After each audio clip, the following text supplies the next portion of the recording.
UP assistant professor विज्ञापन संख्या 51, जिसका एग्ज़ाम पिछले साल अप्रैल 2025 में हो गया था, लेकिन उसे बाद में कैंसिल कर दिया गया और अब ये एग्ज़ाम अप्रैल 2026 में तय किया गया है। तो पिछले साल एग्ज़ाम में जितने भी सब्जेक्ट का पेपर हुआ था, उन सभी पेपर में 30-30 जनरल नॉलेज के सवाल हैं। तो अभी इस बार हम लोग क्या करेंगे कि वो 30 सवालों पे चर्चा करेंगे। तो अभी जिस सवाल पे हम लोग चर्चा कर रहे हैं, ये इतिहास विषय में पूछे गए 30 सवाल हैं। चलिए, पहला सवाल है कि भुवनेश्वर और पुरी के मंदिर किस शैली में निर्मित हैं। देखिए, भारत में मंदिर निर्माण की 3 शैली है। उत्तर भारत में अगर आप जाइएगा तो नागर शैली, जब आप महाराष्ट्र और कर्नाटका के साइड में रहिएगा तो वहाँ है बेसर, और साउथ में तमिलनाडु वगैरह से के क्षेत्र में क्या है, द्रविड़ शैली। तो ये जो भुवनेश्वर और पुरी है यानी उड़ीसा के ये जो मंदिर है, ये है नागर शैली के। तो आंसर क्या होगा, ए। तीसरा जो सवाल है, ये कह रहा है कि 2024 में एफडीए द्वारा अनुमोदित कौन सी नई दवा अल्जाइमर रोग की प्रगति को धीमा करने के लिए मस्तिष्क में एमिलॉइड प्लैंक को लक्षित करती है। देखिए, ये जो अल्जाइमर रोग है, ये मस्तिष्क से संबंधित बीमारी होती है। तो इसके लिए जो दवा थी उसका नाम क्या था, किसुनला। देखिए, हमारा अगला सवाल है कि किस राज्य सरकार ने देसी गाय को राजमाता गो माता का दर्जा दिया है। देखिए, उस समय का ये करेंटिंग था, तो ये था उस समय का महाराष्ट्र। अगला सवाल है कि एशियन बिलियर्ड चैंपियनशिप 2024, देखिए एग्जाम 25 में हुआ है तो ये 24 के सवाल उठा रहा है। अगर 26 में होगा तो 25 में जो भी आयोजन हुआ होगा उस पर आप लोग ध्यान रखिएगा। ये जो आयोजन है ये हुआ था रियाद में। अगला सवाल है कि निम्नलिखित में से कौन सबसे युवा विश्व शतरंज का विजेता है। देखिए, गुकेश डोम्पा राजू जो है वो सबसे कम उम्र के विश्व विजेता बने थे। हमारा अगला सवाल है कि निम्नलिखित में से कौन सा शोध में, कोई भी अगर हम रिसर्च करते हैं तो उसमें कह रहा है कि प्राइमरी डाटा कलेक्शन नहीं है। देखिए, जो साहित्य की समीक्षा हम लोग करते हैं तो साहित्य चूंकि पहले ही कोई लिख चुका है तो ये प्राइमरी में ना होकर सेकेंडरी में आएगा, ठीक। जबकि साक्षात्कार आप व्यक्ति विशेष से लेते हैं, सर्वेक्षण भी आप खुद करते हैं, और अवलोकन ये क्या है, ये प्राथमिक डाटा संग्रह की विधि है। तो इसमें आंसर क्या हो जाएगा, साहित्य समीक्षा। अगला सवाल है कि शिक्षण में प्रायोजना विधि यानी कि प्रोजेक्ट मेथड का जन्मदाता किसे माना जाता है। तो देखिए, प्रोजेक्ट मेथड जो है ये दिए थे विलियम हर्ड किलपैट्रिक। आंसर क्या होगा, बी। देखिए, अगला सवाल है कि प्राथमिक आंकड़ों के एकत्रीकरण की विधियां हैं। देखिए, 4 विधि दी गई है। कह रहा है कि प्राइमरी डाटा कलेक्शन की कौन सी इसमें विधि है। तो देखिए, केस अध्ययन विधि यानी केस स्टडी मेथड जो है ये है, तो ये तो हो गया। फिर है डाक प्रश्नावली विधि, ये भी होता है। तीसरा है ऑनलाइन स्रोत। देखिए, ऑनलाइन स्रोत से हम जो भी डाटा लेते हैं वो प्राइमरी ना होकर वो सेकेंडरी होती है, क्योंकि ऑनलाइन पहले से कोई उसमें अपलोड कर चुका है, तो ये प्राइमरी नहीं होगा, तो इसको हटा दीजिए, सी को। डी अनुसूची ये भी है, यानी आंसर क्या होगा, ए बी डी। तो हम देख ले कि इसमें ऑप्शन है, तो इसमें है बी में, तो आंसर होगा बी।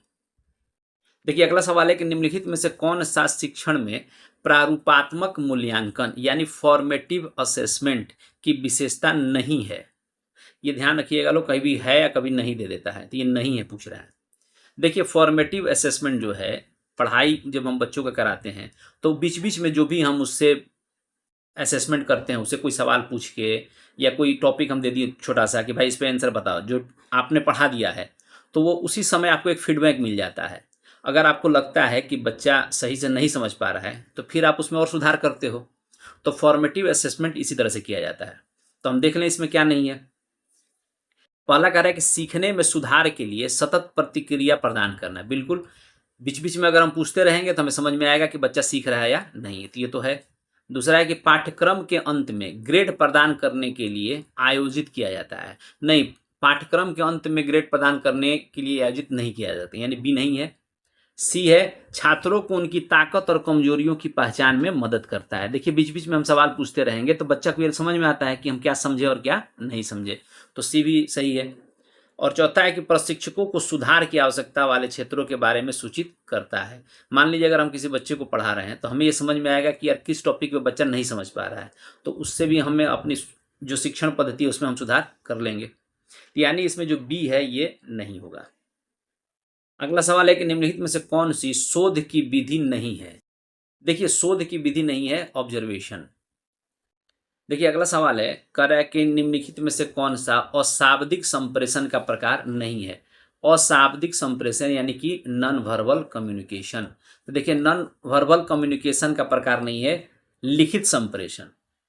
अगला सवाल है कि निम्नलिखित में से कौन सी संस्था ने 2005 में ई ज्ञान कोश की शुरुआत की थी। देखिए ई ज्ञान कोश की शुरुआत की थी इग्नू ने, इंदिरा गांधी राष्ट्रीय मुक्त विश्वविद्यालय। अगला सवाल है कि सार्वजनिक वाईफाई का उपयोग करते समय सुरक्षा बढ़ाने के लिए अनुशंसित अभ्यास क्या है। देखिए हम मान लीजिए रेलवे प्लेटफॉर्म पे कभी जाते हैं तो वहां पर वाईफाई हमें मिल जाती है, तो वही कह रहा है कि सार्वजनिक जब वाईफाई का आप उपयोग कर रहे हैं तो आप कैसे अपने को सुरक्षित रख सकते हैं। तो उसके लिए हमें क्या करना है कि अपने कनेक्शन को इनक्रिप्ट करने के लिए वीपीएन का उपयोग करें। तो आंसर क्या हो जाएगा, बी। अगला सवाल है कि नेटवर्किंग में वीपीएन का क्या अर्थ है। देखिए जो अभी ऊपर सवाल पूछा था, तो वीपीएन का फुल फॉर्म क्या होता है, वर्चुअल प्राइवेट नेटवर्क, यानी आंसर क्या होगा, ए। अगला सवाल है कि भारत में वन्यजीव संरक्षण अधिनियम वाइल्ड लाइफ प्रोटेक्शन एक्ट कब पास किया गया था। तो ये पास किया गया था 1972 में। हमारा अगला सवाल है कि निम्नलिखित में से कौन सी गैस ग्रीन हाउस प्रभाव नहीं डालती है। देखिए चार ऑप्शन दिया गया है, carbon dioxide, carbon monoxide, methane और नाइट्रस ऑक्साइड। तो ग्रीन हाउस प्रभाव नहीं डालती है कार्बन मोनोऑक्साइड। आंसर क्या होगा, बी।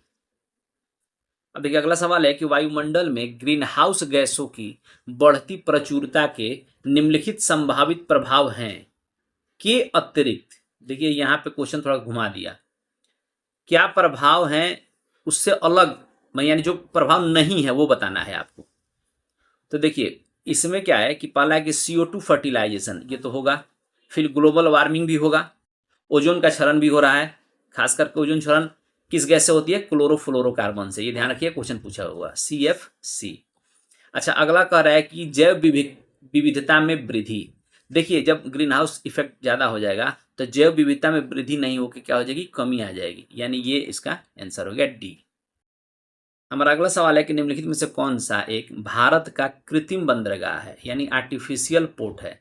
तो इसमें आंसर क्या होगा, चेन्नई। ये कहाँ है, तमिलनाडु में। अगला सवाल देख लें कि भारत के किस राज्य में सबसे अधिक बॉक्साइट का उत्पादन होता है। देखिए बॉक्साइट जो है एल्यूमिनियम का यस्क है और इसका सबसे अधिक उत्पादन कहाँ होता है, उड़ीसा में। देखिए अगला सवाल है कि शीत ऋतु में तमिलनाडु के तट पर होने वाली वर्षा का प्रकार क्या है। देखिए भारत में वर्षा जो है, सबसे अधिक जो भारत में वर्षा होती है वो होती है दक्षिण पश्चिम मानसून से, ठीक। लेकिन ये कब होती है, बरसात के दिनों में। लेकिन जब लौटती हुई मानसून आती है यानी उत्तर पूर्वी मानसून, देखिए ये भी सवाल पूछा हुआ है, ध्यान रखिएगा। तो इससे जो है ये तमिलनाडु के तट पे वर्षा होती है लौटती हुई मानसून से। तो ये भी सवाल है कि तमिलनाडु के तट पे जो ठंड के दिनों में वर्षा होती है वो किस मानसून से होती है। तो आंसर क्या मारिएगा, उत्तर पूर्वी मानसून या लौटती हुई मानसून। लेकिन यहाँ सवाल थोड़ा सा अलग पूछ रहा है, ये कह रहा है कि वर्षा का प्रकार क्या है। तो वर्षा के जो प्रकार है वो है चक्रवातीय। अगला सवाल है कि आत्मीय सभा की स्थापना किसने की। देखिए ये आत्मीय सभा की स्थापना राजा राम मोहन राय किए थे 1815 में। देखिए हमारा अगला सवाल है कि निम्नलिखित में से किसे 1938 में सुभाष चंद्र बोस के त्याग पत्र देने के पश्चात भारतीय राष्ट्रीय कांग्रेस का अध्यक्ष चुना गया था। देखिए इसमें जो ये क्वेश्चन है ये थोड़ा सा हमें लग रहा है गलत है। वास्तविक में सुभाष चंद्र बोस जो इस्तीफा दिए थे वो 38 में ना देके 1939 में दिए थे, ठीक ना। लेकिन जब वो 39 में उन्होंने इस्तीफा दे दिया तो उस समय कांग्रेस के अध्यक्ष चुने गए थे डॉक्टर राजेंद्र प्रसाद। तो ये देख लीजिएगा लोग, क्वेश्चन को हो सकता है वो डिलीट कर दे। अगला सवाल है, मिलान करना है, कुछ व्यक्ति का नाम है और इधर उनसे संबंधित आंदोलन। देखिए पहला है बाल गंगाधर तिलक। तो बाल गंगाधर तिलक का क्या होगा, स्वदेशी आंदोलन 1905। फिर शौकत अली, तो ये तक किसे, खिलाफत आंदोलन से। फिर महात्मा गांधी और सहयोग आंदोलन 1920। अब बहादुर शाह जफर 1857 के विद्रोह से संबंधित। तो अब इसका मिलान हम लोग कर ले, यानी पहला का तीसरा, तो पहला का तीसरा, दूसरा का पहला, यानी इसमें आंसर क्या हो जाएगा, सी।